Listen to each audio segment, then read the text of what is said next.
So welcome one and all. I am Amanda Mert. I am the executive director of this beautiful library, and it is my great pleasure to introduce John O'Connor to sing on May Day, right? May Day, Labor Day. And I want to just say a couple words for those of you who may not know John. He began his involvement in the labor movement right out of high school when he went to work in the factories of Waterloo, Iowa. An interest in folk music and Woody Guthrie led to a 30-year career as a folk singer and a cultural educator, performing in concerts, coffee houses, schools, and colleges, union education programs, and political action events. And boy, did I get rich doing that. In 1983, he was living in Seattle. He landed a contract with Flying Fish Records. His album, Songs for Our Times, came out in 1984 and was named one of the best albums of the year by Washington Post. He has recorded 2 other albums. This may be outdated. Maybe you've recorded more than 2 Yes, other I albums. have. That's a lie. It's a lie. It's fake news right here. It's fake news. But in any case, John has a collection of all of your albums over here. Yes. Copies of all of his recorded albums and a book. A poetry book. The poetry book. So you can. And a hat. The hat is not for. I don't assume the hat is for sale, but maybe he'll barter the hat. But I think you're looking to sell those if people are interested in purchasing them, Yes, right? yes. Okay. So I'm going to let him take it away. Okay, thank you. Well, welcome, friends.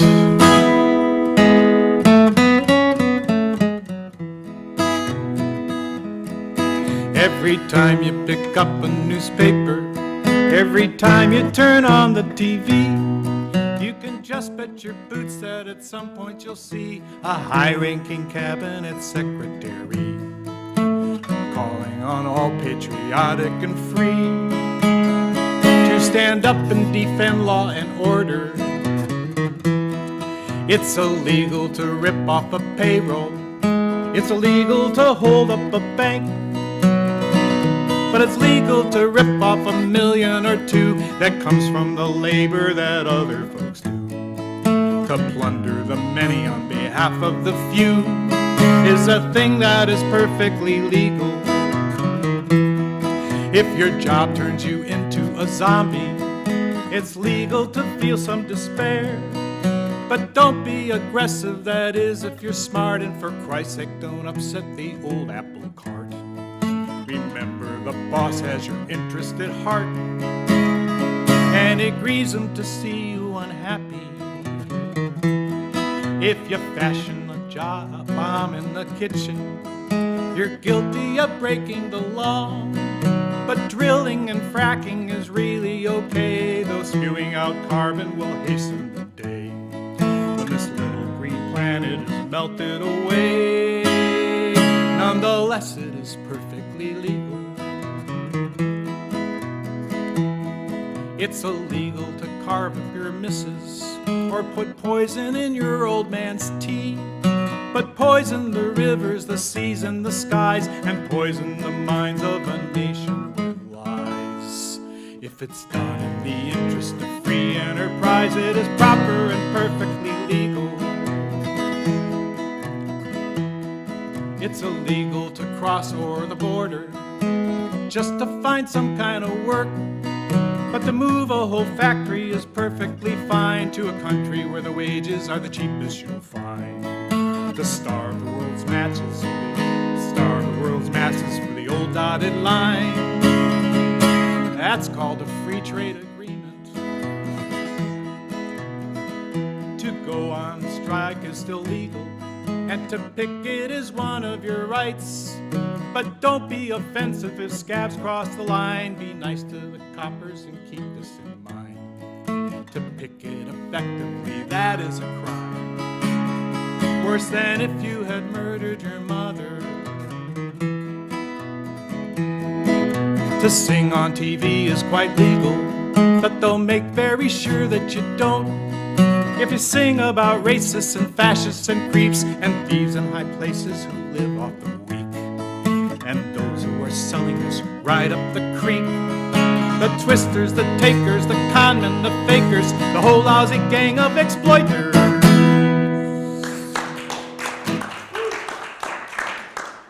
Thank you. That's a song that comes from Ewan McCall, who is no longer with us. He was a great songwriter and trade unionist from England. And he was also known for writing the song First Time Ever I Saw Your Face.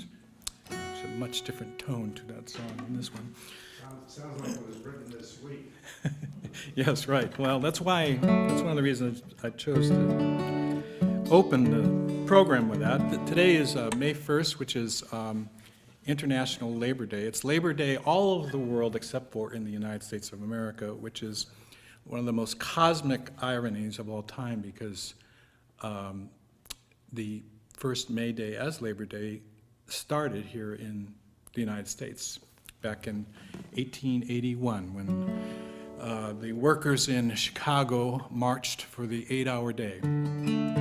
And sometime around the turn of the 20th century, somebody made it International Labor Day, and it's celebrated everywhere.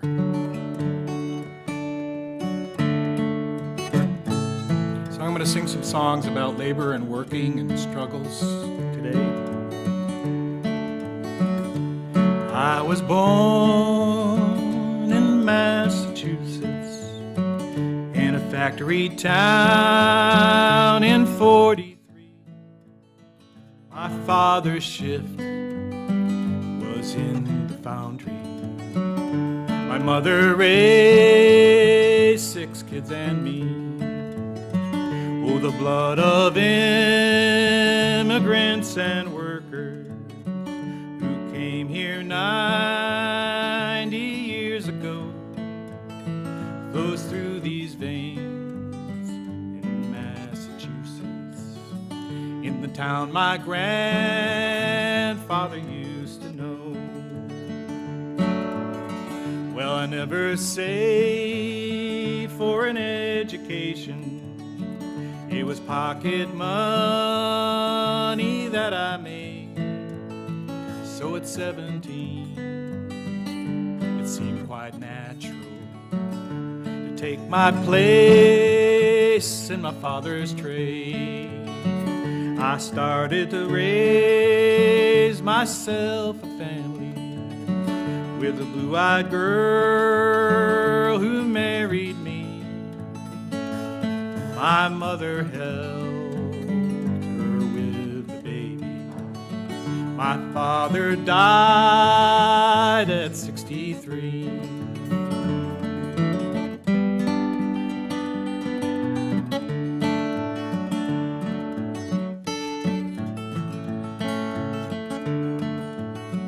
When contract time came one November, we couldn't believe what we had heard. To take away all that we worked for, to cut wages by full 1/3. So the strike was on before we knew it. The company hit us from every side. I never thought realize how the papers lie. Oh, the months and the weeks went by so slowly. We swore to see the strike clear through, but the company budged not one iota, to break each one in two. 7th month we got the bad news. Sam Hawkins walked up soberly, and he told us how the strike was over. They were moving the mill somewhere overseas. Oh, the blood of immigrants and workers who came here 90 years ago flows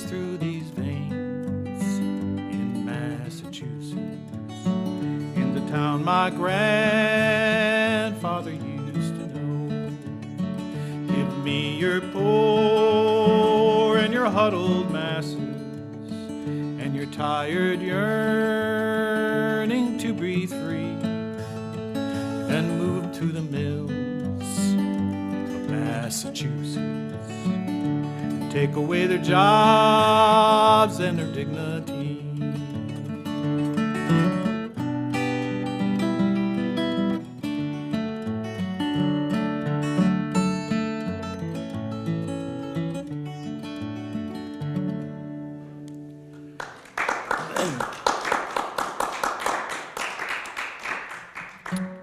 Thank you. It's true that I started working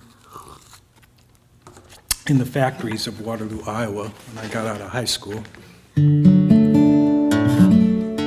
My father, I remember him telling me when I was in high school that if I didn't knuckle down and do my studies, I'd end up living on the other side of the tracks and working in one of those factories over there. And he was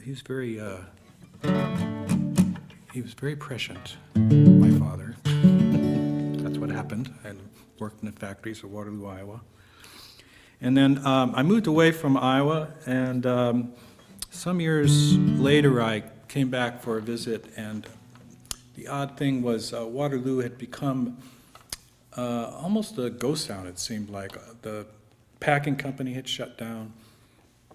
John Deere's was the big factory in Waterloo, Iowa, and they had laid off a lot of people. A lot of factories had laid people off, and industry had left Waterloo. And the odd thing was, when I came back, I saw these interstate highways that had never been there before, and there was really no traffic on them, and I couldn't understand.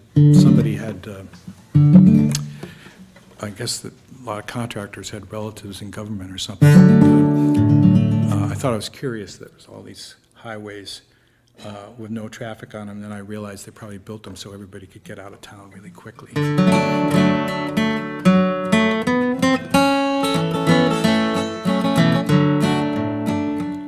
Well, I just drove in on a brand new interstate the other night, but I don't know why they built it. There wasn't hardly a car inside.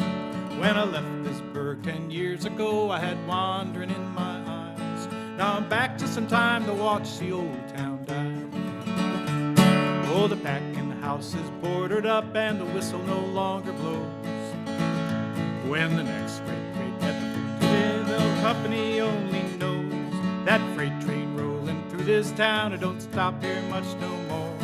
Guess this old town about ready to shut the door. This old town that used to be a mover. This old town that built the tractors, put the meat in tins. They're gonna change the name of this old town to Hoover.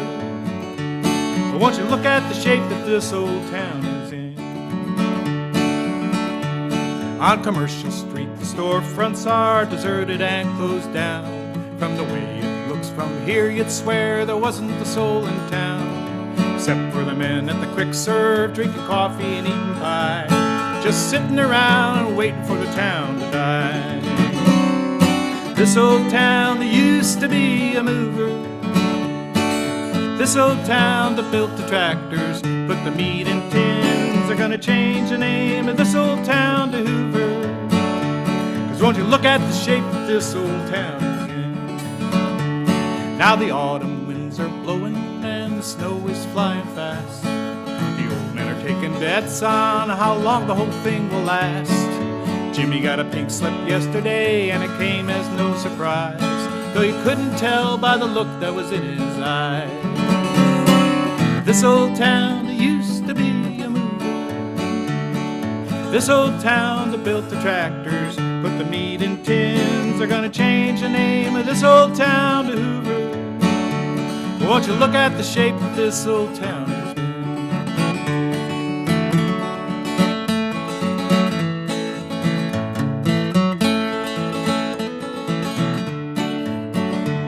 Well, I suppose 100 years ago some folks sat down and schemed, and they built themselves a city out of muscle and a dream. But it doesn't take much planning to let the well run dry.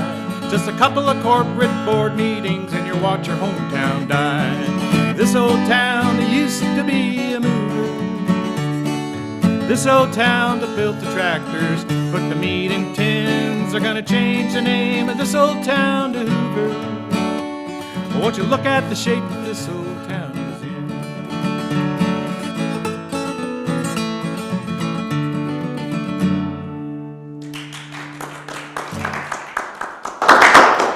The packing company in Waterloo, Iowa was Rath Packing Company, which is no longer exists, but that was a big meat production plant there. You could buy Rath products all over the Midwest. And the meatpacking industry took a big dive in the 1980s. A company called Iowa Beef Processing bought out a lot of meatpacking companies, and there was a big attempt to break the unions. It was mostly successful. I was called up during that time to come and sing at a strike against Morel Meatpacking Company in Sioux Falls, South Dakota. And one of the articles I was reading about what was going on there was the complaint of so many incidents of carpal tunnel in the meatpacking industry. Meatpacking was one of the most dangerous jobs because of blades and knives and injuries of that sort, but also because what the companies were trying to do was speed up the line, and so these incidents of carpal tunnel, which is affects the nerve through the carpal tunnel of the wrist, and it's caused by repetitive motion. So the more repetitive motion, there was an epidemic of carpal tunnel in the meatpacking industry. So I wrote a song about carpal tunnel. And my first challenge was to try to figure out what rhymes with carpal tunnel. But actually nothing rhymes with carpal tunnel, but nevertheless I figure out a way around it. I also learned at the time, doing some studying, that there was a lot of carpal tunnel among musicians in symphonic orchestras, and that a lot of the bargaining was over having longer breaks or more breaks while rehearsing so that people would not get carpal tunnel from repetitive motion. And so, if you practice too much, you can get carpal tunnel, which is why I try not to practice too much, because I don't want to get carpal tunnel. Anyway, this is probably the only song you'll ever hear about carpal tunnel, at least in the meatpacking industry. Early in the morning at the start of the day, I force my fingers round the handle of the blade, starting to cut just as fast as I can. By the end of the day, I can hardly move my hands. I got that old carpal tunnel and my hands won't move. The foreman tells me to stay in the groove. Cut that cattle as fast as I do, you get that carpal tunnel too. Oh, 10 years ago, I started in the kill. Now 10 years later, well, I got my fill. I keep on cutting, though the line's twice as fast. Well, I don't know how long these arms will last. I got that old carpal tunnel and my hands won't move. The foreman tells me to stay in the groove. You cut that cattle as fast as I do, you get that carpal tunnel too. Well, I work with a knife and a blade in my hand. I cut them cows with a big iron band, but it feels like a knife is cutting me all the time, because the carpal tunnel lives in the big nerve line. I got that old carpal tunnel and my hands won't move. The foreman tells me to stay in the groove. You cut that cattle as fast as I do, you'll get that carpal tunnel too. Now there ain't 5 minutes that passes a man that he don't feel the carpal tunnel deep in his hands. Feels it in his fingers and his wrists all the time. It's the curse of the speed up on the carcass line. I got that old carpal tunnel and my hands won't move. The foreman tells me to stay in the groove. You cut that cattle as fast as I do, you get that carpal tunnel too.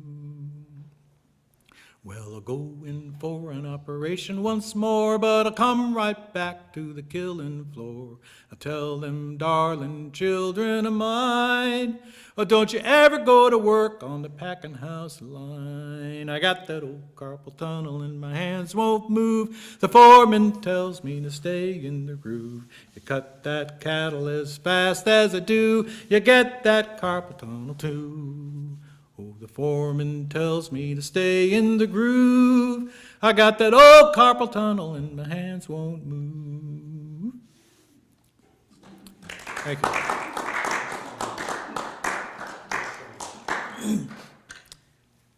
There was another strike that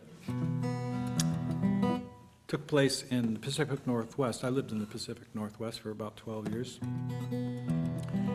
And this was a similar sort of draconian cuts they were making to people who were working in the lumber industry, the lumber and logging industry in western Washington and Oregon. This was the late 90s, or excuse me, the late 80s. And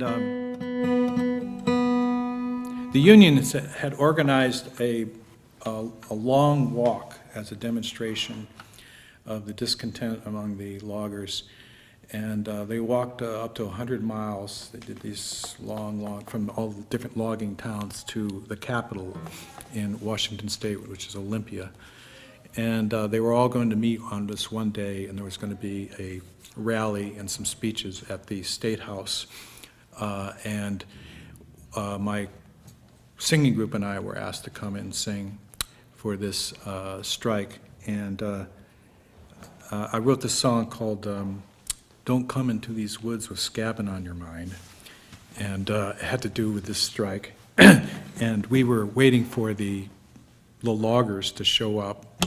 We knew they were approaching the Capitol.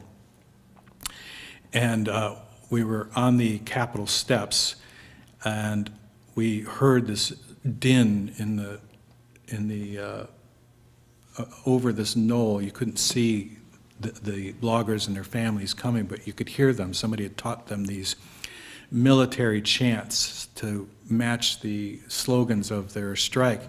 And so it got louder and louder, and then finally we saw the loggers coming over this rise with their families, and I looked out at these workers, and all the stereotypes about loggers being really big people were confirmed at that moment. These were huge, huge men with huge wives and huge children, and they were making all this noise. And the governor of the state of Washington was standing on the steps of the Capitol, and I looked over to see his knees starting to shake a little bit.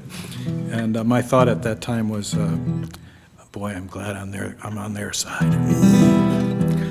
Anyway, so here is a song about that strike. It's called Don't Come Into These Woods with Scabbing on Your Mind. And there's a term in here called Jippo logger, and it was the term that was used for independent truckers who were prone to break the strike. So it goes like this. Don't come into these woods with scabbing on your mind. Better think again before you cross our line. I worked 30 years to keep this union mine. You Jippo loggers, head on down the line, line, line. You Jippo loggers, head on down the line. When I was very young, my daddy told me, son, a logger's life was full of ups and downs. The trees of loggers fell, the union keeps them well, but the company still owns a bloody town. So don't come into these woods with scabbing on your mind. You better think again before you cross our line. I worked 30 years to keep this union mine. You Jippo loggers, head on down the line, line, line. You Jippo loggers, head on down the line. The word is in the town and all the camps around, Centralia, Pale, and Raymond too. The money they've made sacks upon the workers' backs. We're not about to say the fight is through. So don't come into these woods with scabbing on your mind. You better think again before you cross our line. I worked 30 years to keep this union mine. You Jippo loggers, head on down the line, line, line. You Jippo loggers, head on down the line. Oh, the company is bound to bring our wages down. They've been told that Wall Street needs a fix. They've not enough to say, their workers got their pay. We're the ones that made the bastards rich. So don't come into these woods with scabbing on your mind. You better think again before you cross our line. I worked 30 years to keep this union mine. You Chippewa loggers, head on down the line, line, line. You Chippewa loggers, head on down. Come into these woods with scabbing on your mind. You better think again before you cross our line. I worked 30 years to keep this union mine. You Chippewa loggers, head on down the line, line, line. You Chippewa loggers, head on down the line, line, line. You Chippewa loggers, head on down the line.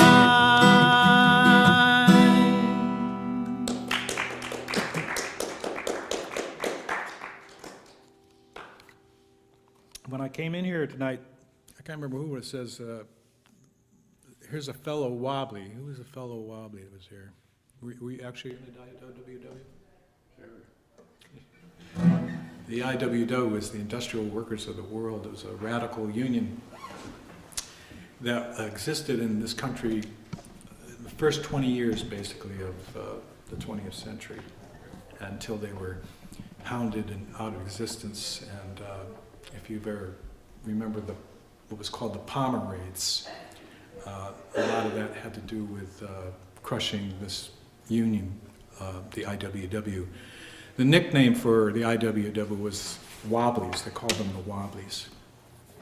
And they they were active all over the country, but they had a lot of really rich history in Washington State. And the Wobblies were well known for their literature. They made up songs. You probably heard of Joe Hill. Joe Hill was an IWW member. And they wrote poems, and they drew cartoons, and they made speeches.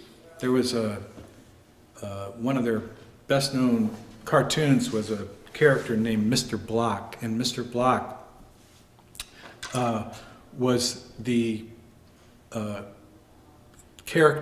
cartoon characterized of the worker who was the boss's fool. He always believed what the boss would tell him. There were two infamous tragedies that happened in Washington State. One was in 1916 and one was in 1919. In 1916 was the what they called the Everett Massacre, and it's when there was a strike in Everett, Washington. And the IWW came up on the ship Verona from Seattle to support the strike, and when they landed in Everett, the sheriff had deputized about 250 men who were mostly drunk, and they opened fire on the boat, and they killed over a dozen of these Wobblies. In 1919, almost 100 years ago, there was another infamous event called the Centralia Massacre. And that was when a mob organized by the American Legion on Veterans Day, Armistice Day, they called it back then,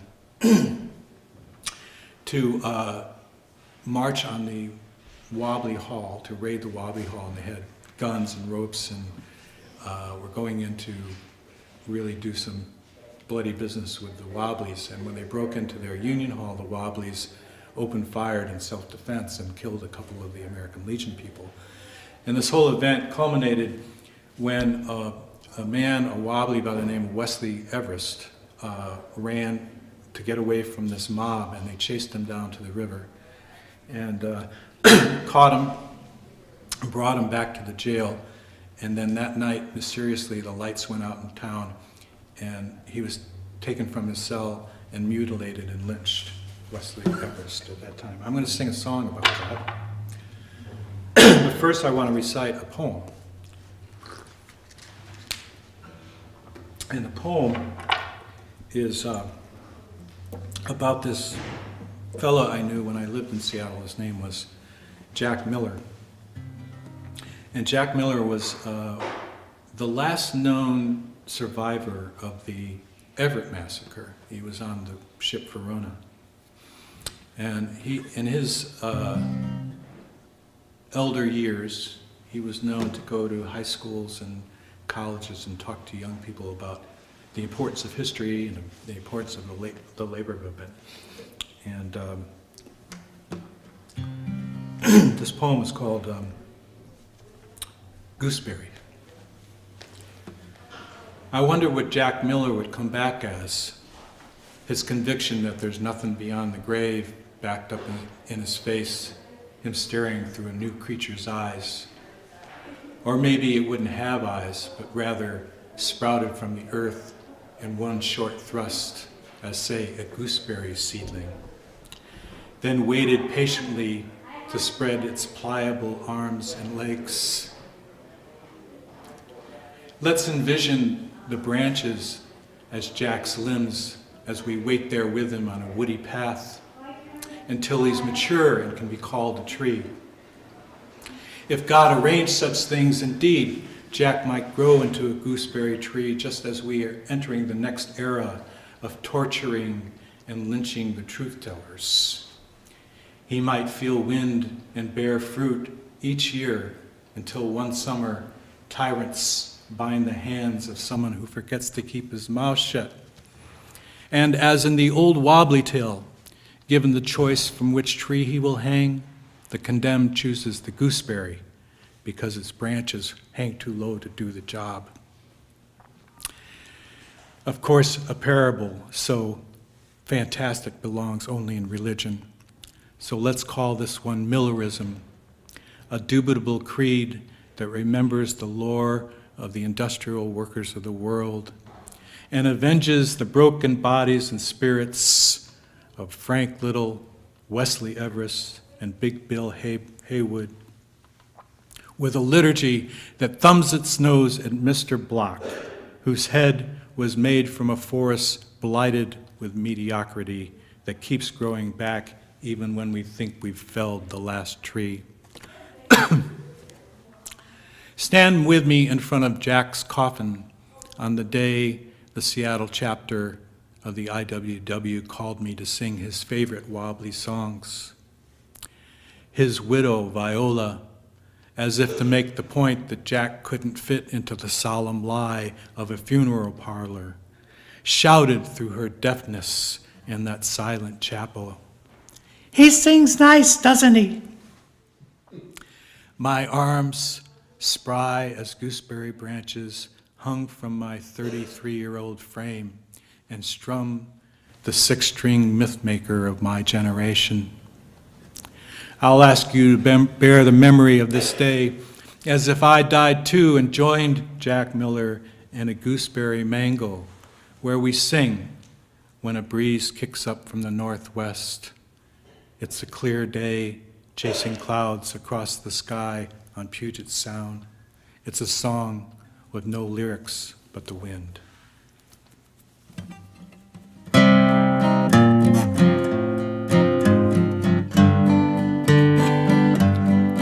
'Twas a time long ago when there weren't many jobs. What there was didn't pay much. The men and the women that worked with their hands sweated for beans and bacon and such. There came a loud cry from the breadth of our land, industrial workers unite. For an in 3 to 1 is an in 3 to all, and for bread and free speech was the fight. The word, it was out, and it wasn't no secret. You could hear all the legionnaires say. They whispered and laughed that the Wobbly's own hall would be raided on Armistice Day. And out of Centralia, the preachers and cops in assent would allow it to be. Now all of this talk about rights of free speech would be given a lesson, you see. November 11th, the rain drizzled down and the gutless men formed 2s and 3s. Patriotism was about to prevail, a parade for the land of the free. With ropes in their hands and some guns and some clubs, they were ready for a good bloody spree. But the IWW, outnumbered inside, weren't prepared to go down easily. A black mark appeared on the souls of these men as they rushed for the bolted door. 'Twas tyranny wrapped up in red, white, and blue, crushed the entry that fell to the floor. The guns of the Union men blazed in defense, though they knew they were as good as dead. One legionnaire took a hot slug in the gut, and another was shot in the head.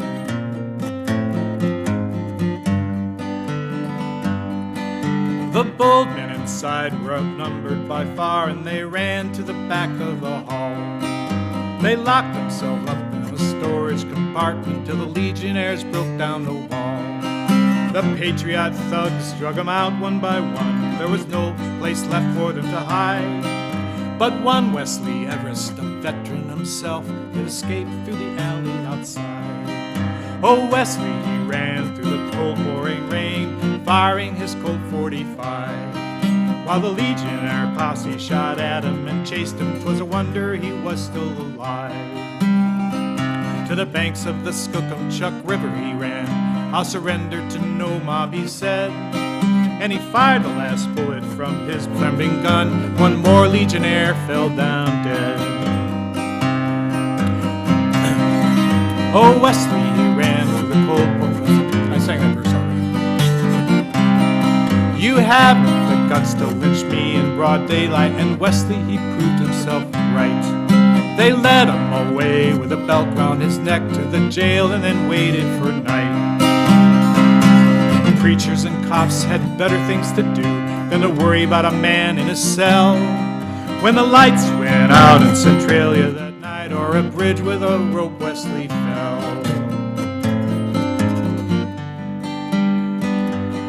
'Twas in Washington State in a time long ago when the events in the song took their place. And hardly a woman or man now alive remembers the fight and the chase. The Wobblies were sentenced to many a year, while the murderers of Wesley got none. If justice ever lived in Centralia, it died on the night Wesley Everest was hung. And someone might ask why this song must be sung, why this bloody story is told, why the TV it blares, why the jukebox it roars, and while families still starve in the cold.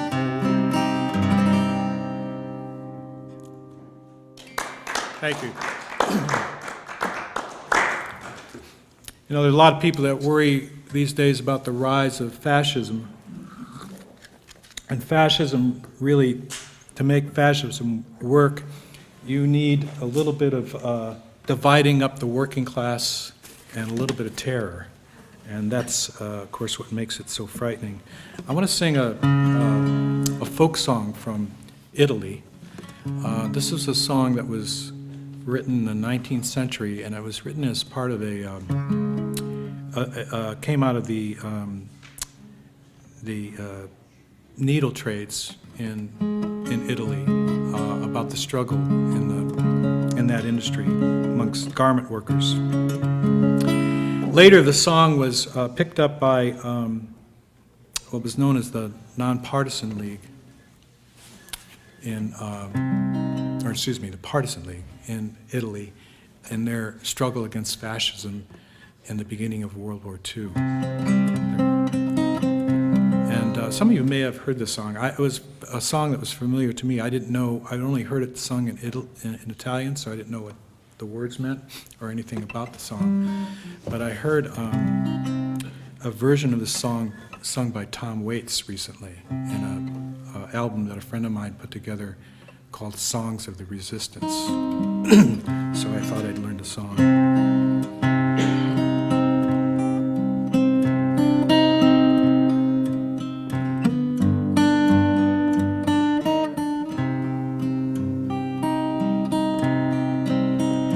One fine morning, I woke up early. Bella ciao, bella ciao, bella ciao. One fine morning, I woke up early to find the fascists at my door. Partigiano, please take me with you. Bella ciao, bella ciao, bella ciao. Partigiano, please take me with you. I'm not afraid anymore.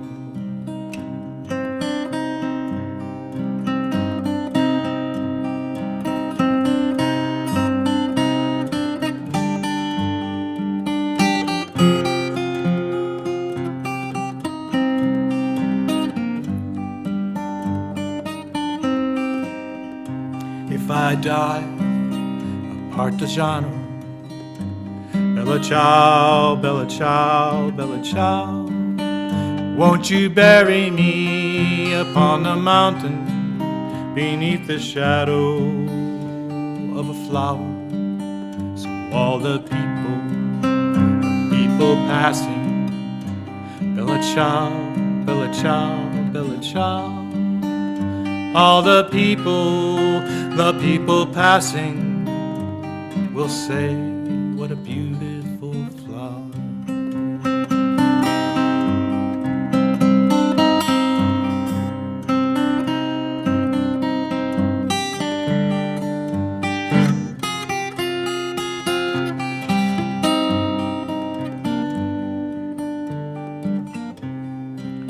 This is the flower of the partisan. Bella ciao, bella ciao, bella ciao. This is the flower of the partisan who died for freedom. This is the flower of the partisan who died for freedom.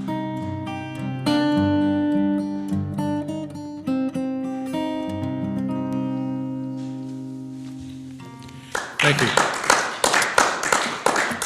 I'll finish up with a song of mine.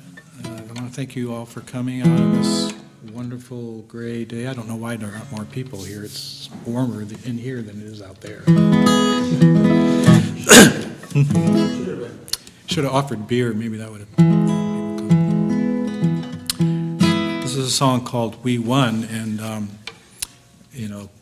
lot of us in the labor movement are often complaining about how often we lose, but every once in a while we do win. And this is a song that I've been adding to verses to this song over the years, and it's a song about a lot of the struggles that were well known during my lifetime, during my adult lifetime, that were big victories and examples of how the working class can win when they stick together.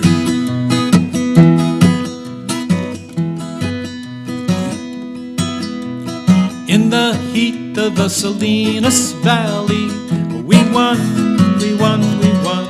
We stood in the picket and we joined in the rally. We won, we won, we won.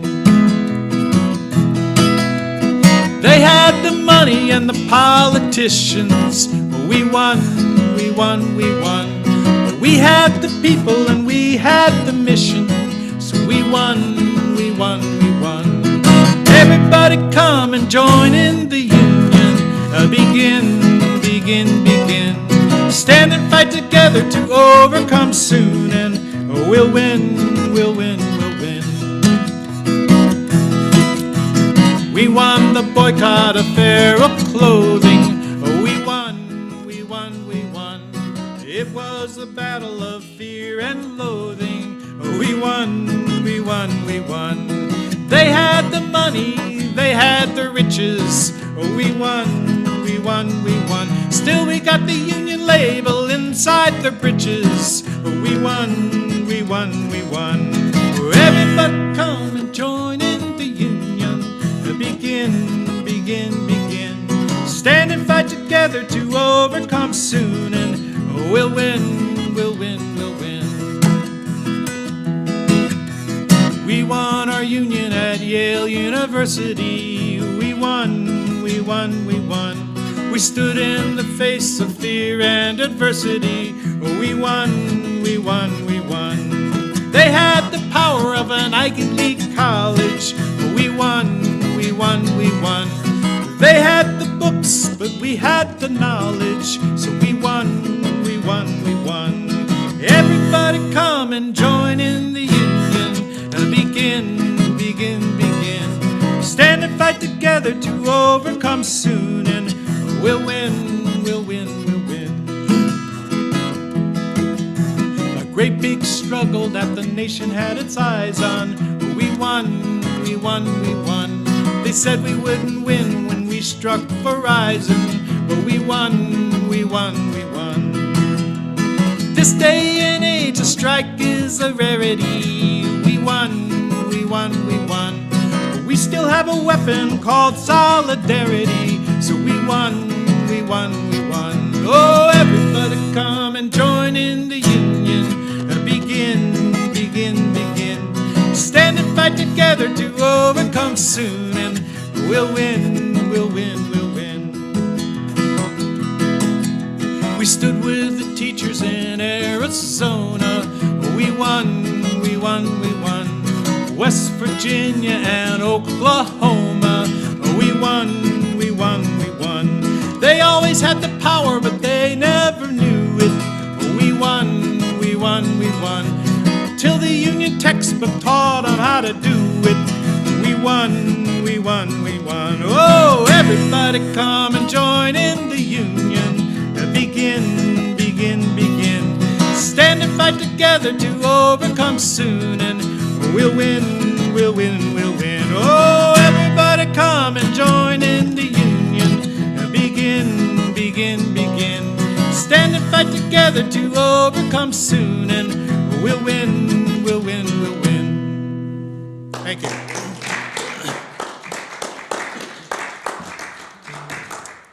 Thank you, friends and neighbors. To end on an optimistic note. Questions? What's the future of unions? Not going to be, if there's a future for unions, it's not going to be the unions that we knew. I think the future of the unions are in these big campaigns for minimum wage, and I mean, I think that's maybe what the future of the unions is. And, I mean, European unions fight for legislative goals. They don't fight for contracts. You know, I mean, they have contracts, but the labor movements in most of the European and the rest of the world fight for laws that protect workers, and I think that's sort of where we have to go as well in this country, in my opinion.